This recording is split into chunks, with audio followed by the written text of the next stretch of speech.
Another restoration job, but this time an electronic synthesizer, which I've already pulled apart here to save mucking around. This one is a 1978 Moog synthesizer, so it's fairly much a vintage unit. There's your thumb wheel there for modulation edition. That's what it looks like from underneath. Just goes to a potentiometer on the back. Fortunately, these things are all low voltage, only 5 to 12 volts or so, and nothing dangerous in except for behind here where the main power is, so you don't want to play around with that. But what's happening here is when I play the notes on the keyboard from here to an octave, the octave is actually a bit sharper, and then by the time I get up there it's gone sharper again, which is rather a nuisance because I can tune it to here, but when I play the other notes I get out of tune compared with a normal musical scale. So it's a bit annoying. So I'm endeavouring to add a modification, which is that potentiometer down here. It's a 10,000 ohm potentiometer, and I might be able to just reduce the voltage on this keyboard slightly so it doesn't go up so high. These early synthesizers are what they call analog. In other words, they're voltage controlled systems, voltage oscillators, voltage control filters. And with an instrument this old, the components can fade. Things like resistors will change their value over time, and of course you don't get the same effect as you would have when it was new. Whereas digital synths, they either switch off and on or not at all, sort of thing, so they tend to be a bit more reliable.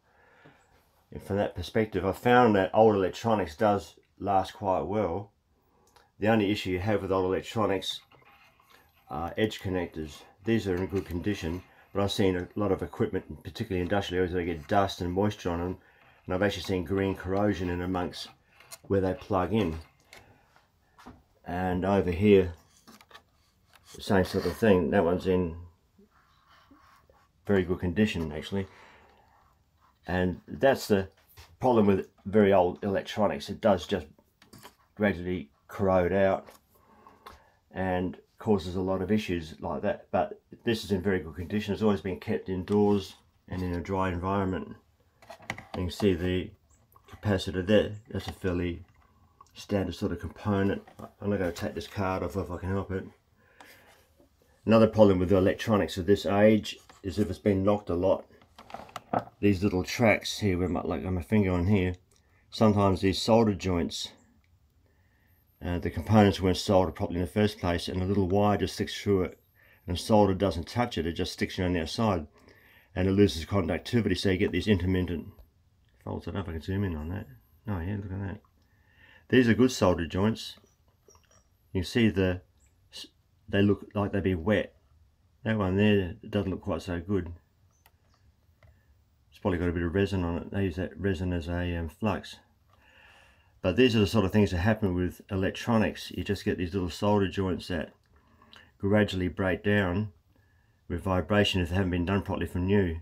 And for the home hobbyist, that's quite a common problem.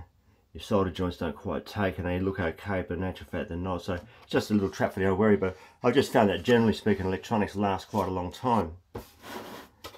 The only issues with very old electronics are these little blighters here, resistors.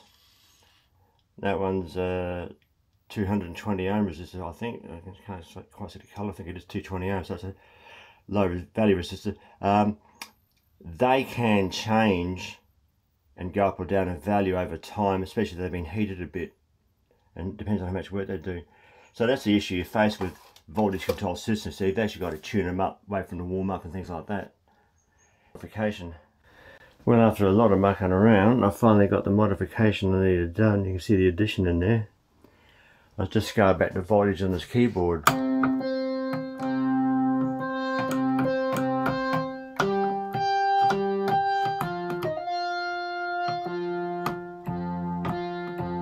So instead of that sounding sharp as it got the scale, it's all back to some form of uniformity.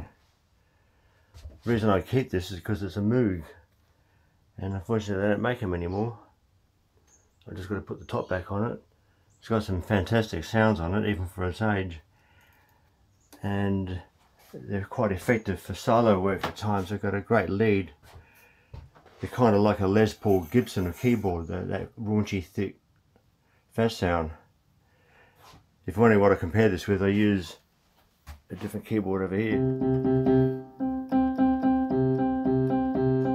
You hear the notes there? They're in uniform because they're digitally locked. On here they're not.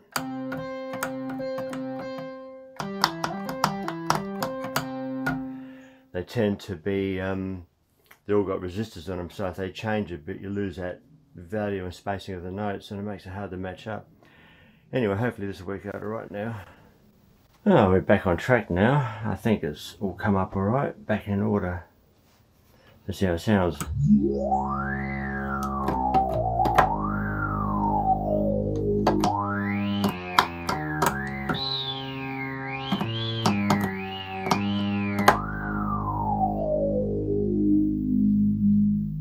That's that unique Moog synthesizer sound, I love it.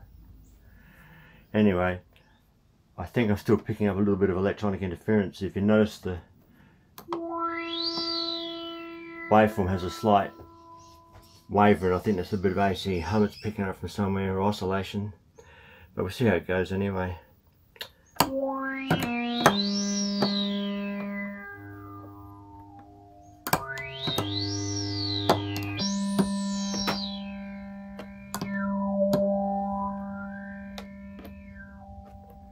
What's good about this, since the filters are quite powerful. In fact, I think this synthesizer is a very good quality oboe when you put your mind to it and adjust all the settings. I like the bass on them, those.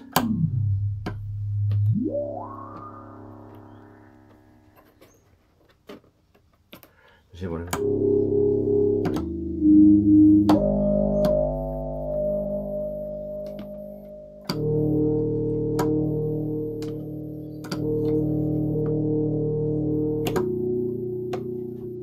Get some strange sounds.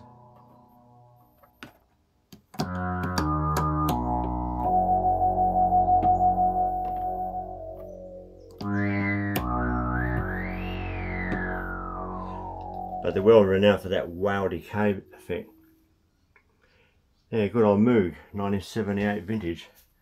It still runs more or less. Anyway, thank you for watching this. We'll see how it goes.